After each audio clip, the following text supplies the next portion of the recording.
In this video, Laocong Shui Xian, a very characteristic Wuyi Yancha, all to discover.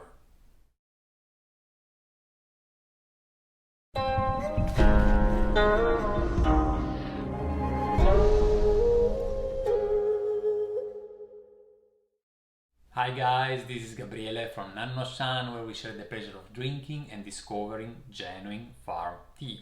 And it is actually my very pleasure today to drink this shuixian together with you. And if you really have a Laocong Shui Xian at home, go ahead, grab your pouch and drink it along with me, and let's try to understand what makes this particular yancha so special and so characteristic.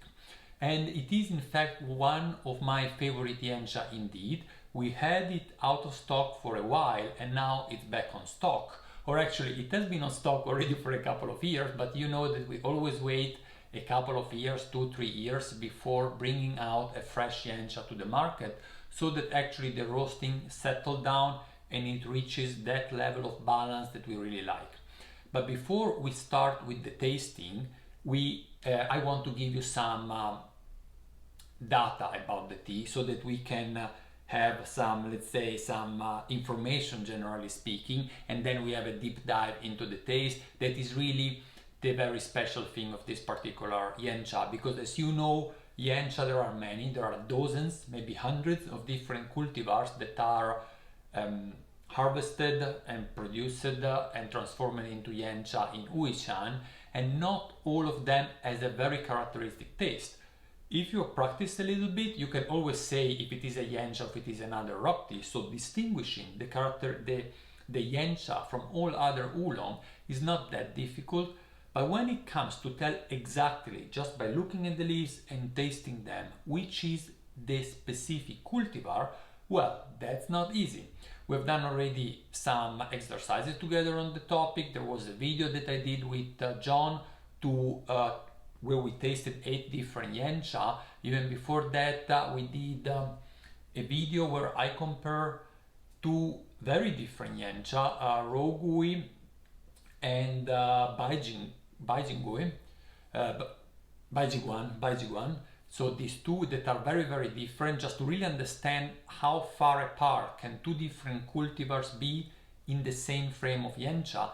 And together we have one other cultivar that is indeed characteristic and relatively easy to recognize if you know what to look for. So let's look at it together. First of all, Laocong Shui Xian. Where does this tea come from? It comes from a place that is called Lianhua Feng. Lianhua Feng means something like the lotus flower peak. It is a place located in Zhenyang. Zhenyang is the very core, the most precious, geographically speaking, precious place where yancha is produced, in the naturally protected area at a certain elevation and surrounded by cliffs. In fact, Zhenyang means original cliff. And it's the meaning, let's have a look at the meaning of the tea. So we say it's called Laocong Shui Xian, and Laocong means old bush, which quite straightforward, it means that the bushes are old. And Shui Xian can have different meanings. It can be a flower, the narcissus flower, that beautiful white flower with a very yellow center. Or it can also mean exactly the same character, exactly the same pronunciation. It can also mean water sprite. Why? Just because the combination of the 2 words together mean narcissus flower, but the 2 words separated, shui means water and xian means sprite, so the water sprite.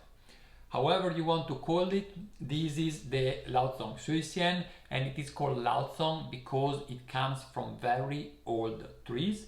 In this particular case, well above 70 years old, and usually there is the tendency to call a shuixian Laocong when the trees are older than 50 years.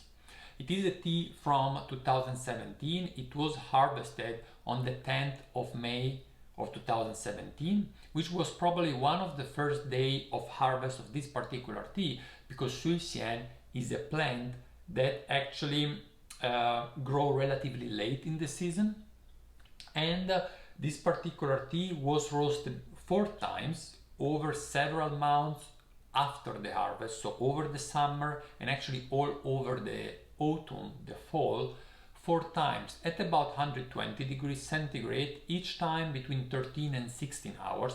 So a medium high roasting, not extremely high, but medium high, I would say. And the last time was roasted in December of the same year, so we say in 2017, on the 15th of December, I think. So that's just to give you some frame information. And now I will start steeping the tea. But before, let's have a look at the leaves. Let me show that to you.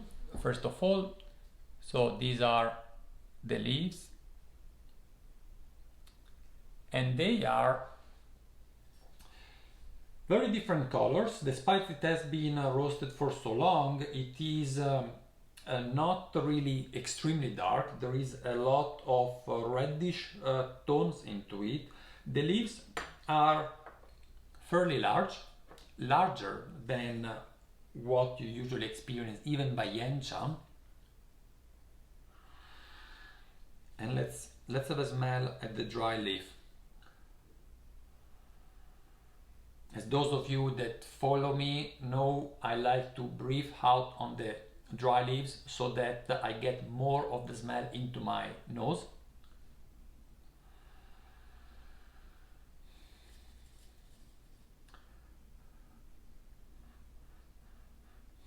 It has somewhat, I would say, a very vegetal smell.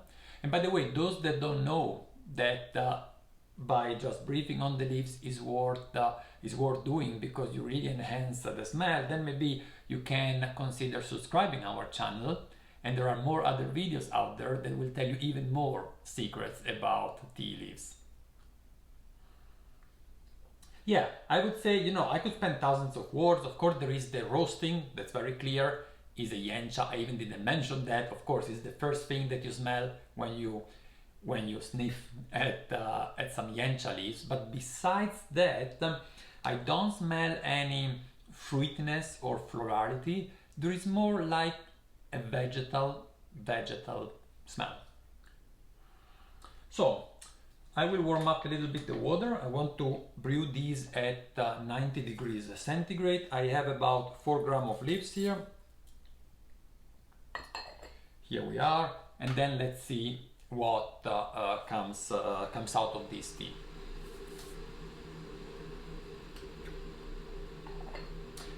It grows in different regions. In Wuyi Yancha, as we said, shuixian is really a very popular cultivar, and you could even say it's more than a cultivar. It's actually a whole family of cultivars that is also to be found in other places, even in southern Fujian, not only in northern Fujian, where Yancha comes from, and also actually in Guangdong. So it is said that all the 10-11 main cultivar for Fenghuang Danzong are all actually derived from the Shuixian cultivar. So they are all relative to the Shuixian cultivar. And I can tell you, by looking at the bushes in the Danzong bushes or the Danzong trees and looking at the Shuixian, you really see a similarity. And I will tell you more about that in the future of this video, of course, not too far off. And so this is one aspect of similarity with other trees. And also actually we said in the south of Fujian, there is a place that is called Jumping, where there is Jumping Shuixian, which is another type of oolong, is always a Shuixian plant that is treated usually more lightly, so it's more of a green oolong. Very, very nice, in my opinion, better than many TEAWARE out there. I think I even did a video where I compared the TEAWARE with Jumping Shuixian. Jumping Shuixian is sold out at nannuoshan. But as said, if you find the Jumping Shuixian and you are into light floral oolong, then I really suggest to go for it. So we wait here another little bit and then we taste it. There is one aspect I can also tell you about Shui Xian is that forget about the Laocong now, just the Shui Xian. It doesn't matter if it's old or young. Shui Xian is considered to be a relatively mild and light cultivar. So if you compare it with raw Wuyi, that is more of a male cultivar, very strong, very intense, extremely spicy, Shui Xian, at least not the old variety, the younger Shui Xian, are rather light and are mainly associated actually with a woman figure. So you have that raw Wuyi is more the man among the Yancha, and Shui Xian is more the woman among the Yancha. So let's try to find out which type of woman this Laocong Shui Xian is. The color orange reddish. It seems I steeped it quite a long while I was speaking, and it is fairly, it's not super transparent, it is a little bit cloudy, yeah, I would say.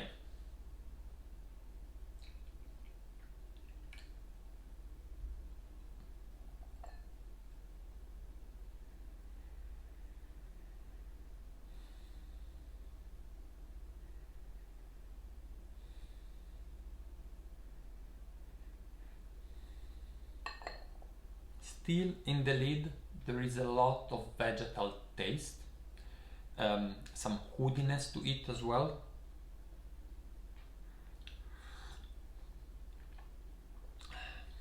I love this thing. My purpose today is really to convey to you how to recognize Laocong Shui Xian. Not Shui Xian in general, because Laocong Shui Xian is fairly different indeed.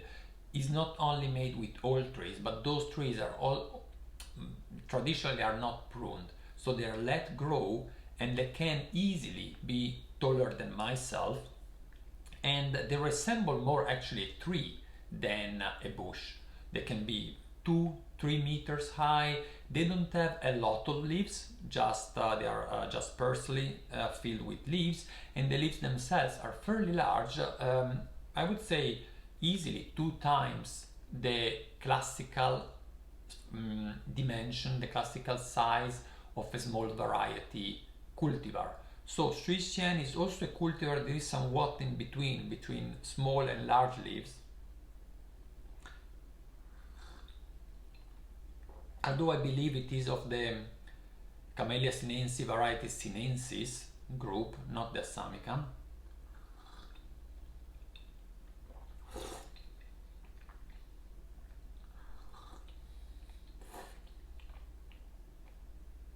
So now, if we take it just at very high level, right, there is a little bit of sweetness to it. So there is certainly a tiny bit of sweetness that comes through, no bitterness, no sourness, and what is very, very easy to recognize, there is a very strong minerality.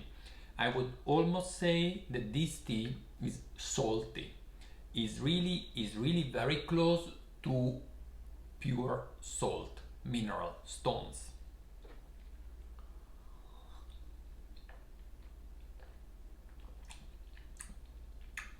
Maybe a tiny bit of umami as well, but for me the dominant aspect is saltiness, minerality, and a little bit of sweetness.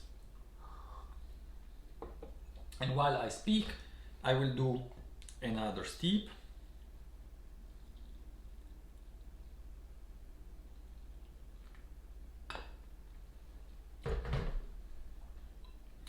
Still, also in the taste, there is not much florality or fruitiness.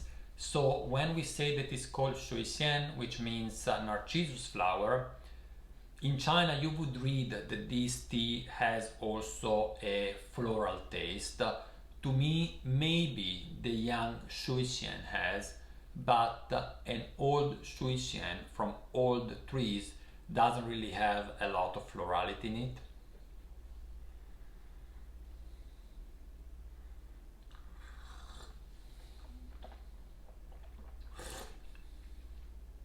has a dry touch.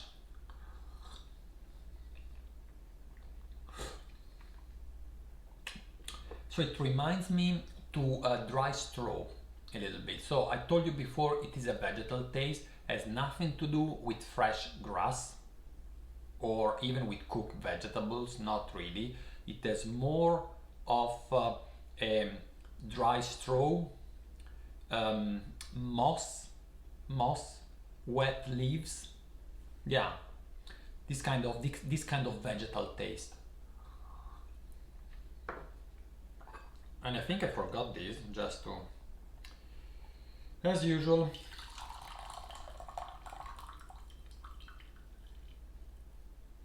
By the way, I hope you are enjoying our videos. Our team is growing, it's always growing. There is Sigi that is regularly doing movies, there is Elsa that is regularly doing movies, and let's see who else we will involve in the future.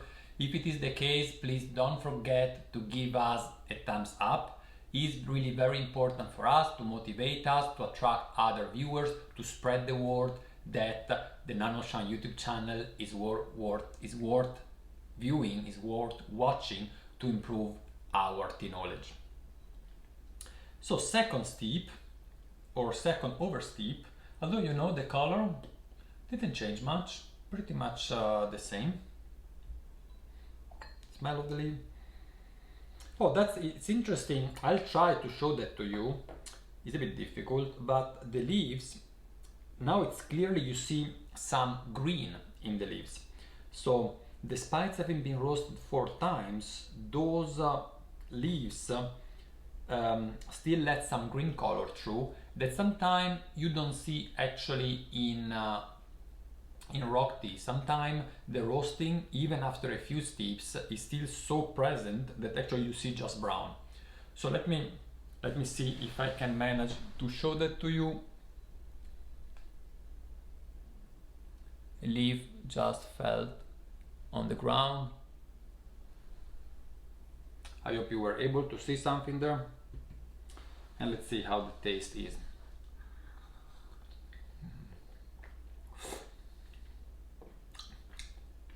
So one aspect that I didn't mention yet, but it was there actually also in the first brew, I was just a bit distracted by the vegetal and the salty taste, but it is also quite spicy.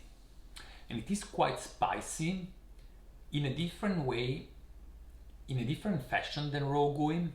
It's more spicy in the shape like a sharp cheese. Yeah, it's really stimulating the tongue, like you have a sharp cheese in your mouth, and has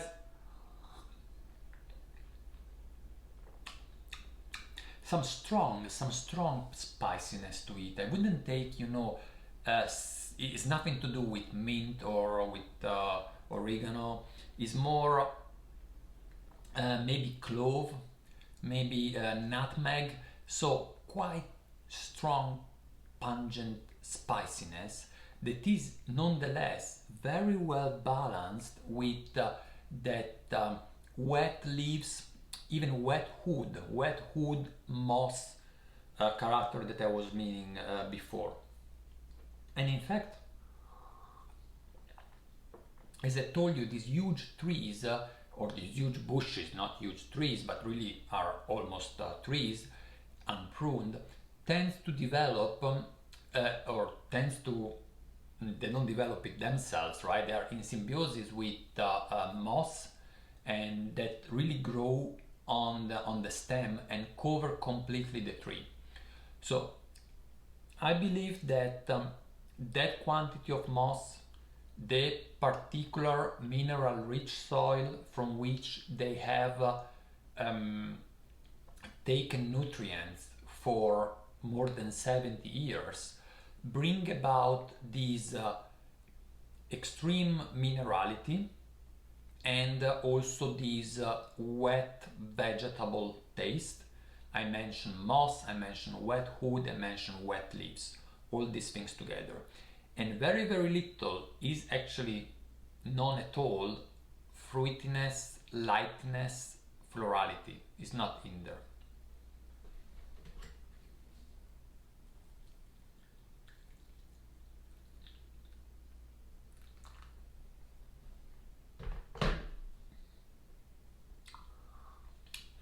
fact, if we think back at the fact that Shui Xian is a female cultivar, well, I would say that this lady is an elegant old farmer.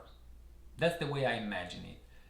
An old farmer, an old lady that goes out to the field, works the whole day, and nonetheless takes a lot of care, even if she's there out on the field alone, about her appearance. How the clothes are combined together, and yeah, this is the association I make. I see it as an old farmer, but with style, with an elegance to it. I cannot tell you about the taste. I haven't never tasted the farmer, but yeah, if you taste this tea, let me know if you have also the same impression, or please let me know which type of lady does this tea remind you. Or maybe you tell me, no, Gabriele, for me doesn't remind me of a lady. I think those people that associate Shui Xian with women are wrong. For me, has a male taste. Why not? Let me know what you think about.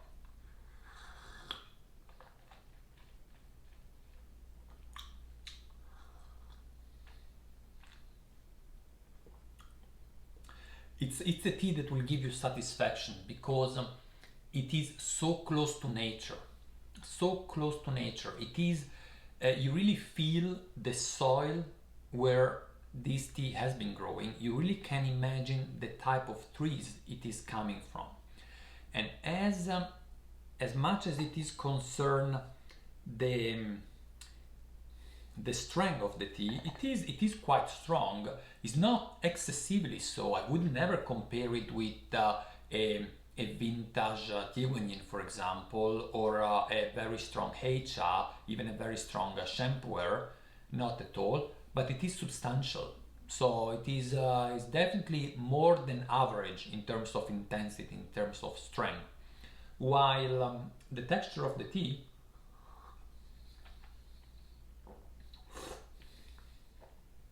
I have to say, the minerality for me is even present in the texture, in the touch, in the tactile experience I have in my mouth.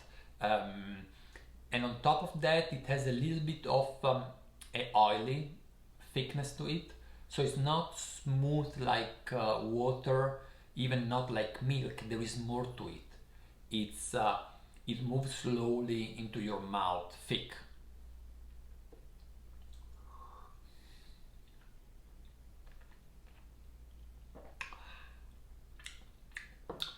So it is a tea that I think is really worth its price. It comes from one of the most precious Yancha gardens. We have also to consider that harvesting these huge trees is not as easy as harvest tiny bushes. You need a ladder, so it takes quite some time. Although the leaves are larger, so you don't have to pick as many. We have also to say that. And maybe we should have a look at the leaves and see how they look, because, well, I know it already, of course, but I want to show that to you. So the leaves, here I took one that is a little bit broken. Let's see what I can find in here. No, here you go. So the leaves that, as said, can be fairly large, have they are not soft at all. They have they have the consistency of leather, of fibers, and this is also a characteristic of Laocong Shui Xian, and definitely distinguish a young Shui Xian from an old Shui Xian. So that when you drink the tea and you have these leaves in your hand, you have to have that thick fiber leather feeling. Okay. So you can even tell something about the origin of the leaves just by looking at the aspect, or even feeling the leaves in your mouth, in your hands. And here they are.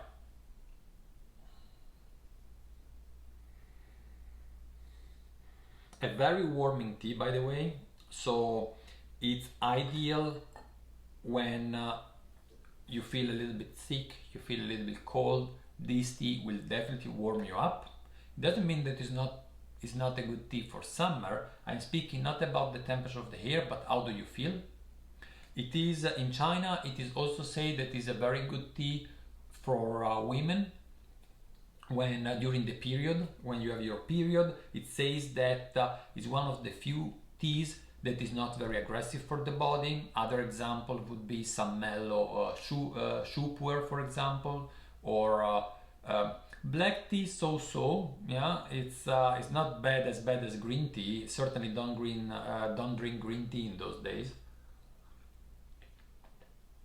But go for a high roasting Laocong Shui Xian, and you will have a little bit of relief, I think. So, what shall we say about this tea? If we can make a final statement about the elegant old farmer, the Laocong Shui Xian, I would say that it is a hoodie tea, wet hood.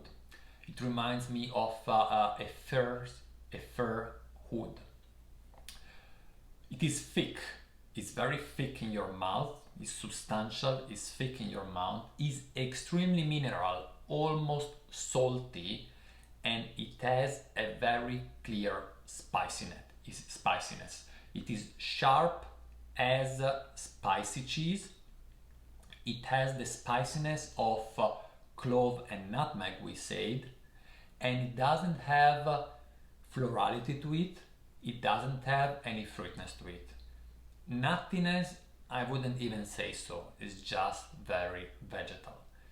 Let me know, as said, which type of lady do you think this tea is. Let me know how do you like Laocong Shui Xian, and please let me know if you are also able to recognize this tea among all other Yancha that there are out there.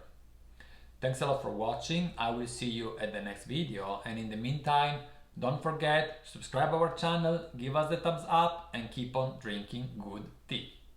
Bye bye guys and ladies.